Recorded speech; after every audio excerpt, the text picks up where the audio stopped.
పకోడీ ఎలా చేసుకోవాలో ఇప్పుడు ఈ వీడియోలో మనం చూద్దాం. ముందుగా ఆనియన్స్ని సన్నగా కట్ చేసుకొని ఒక బౌల్లోకి వేసుకోవాలి.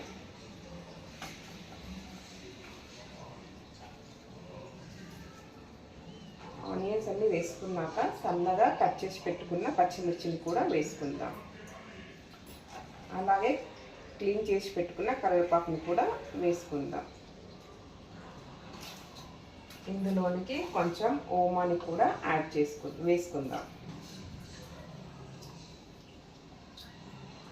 కొంచెం కారం, రుచికి సరిపడినంత కారం,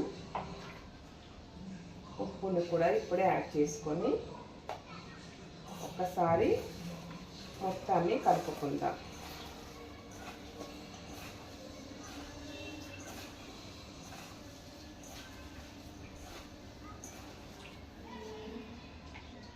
ఇప్పుడు ఇందులోనికి శనగపిండిని కూడా వేసుకుందాం.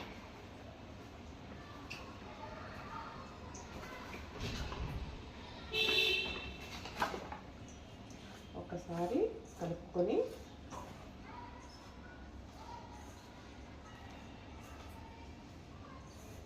ఇప్పుడు కొన్ని వాటర్ కలుపుకుంటూ పిండి గట్టిగా కలుపుకోవాలి. గట్టిగా కలుపుకుంటేనే పకోడీ అనేది క్రిస్పీగా వస్తుంది.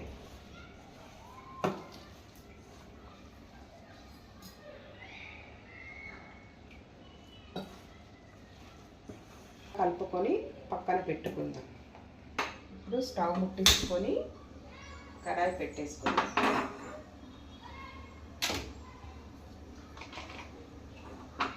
కడాయి వేడయ్యాక ఇందులోకి ఆయిల్ కూడా పోద్దాం.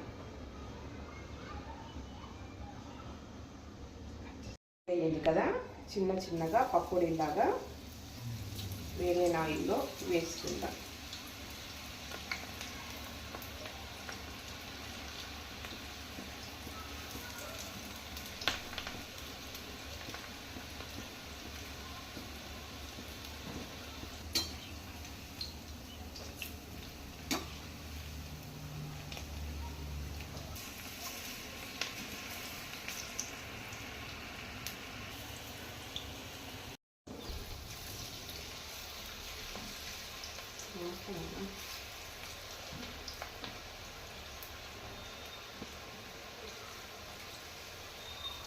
ఇలా రెడీ అయిన పకోడీని మొత్తం ఒక డిష్లోకి పెట్టేసుకుంటే వేడి పకోడీ రెడీ అయిపోయింది.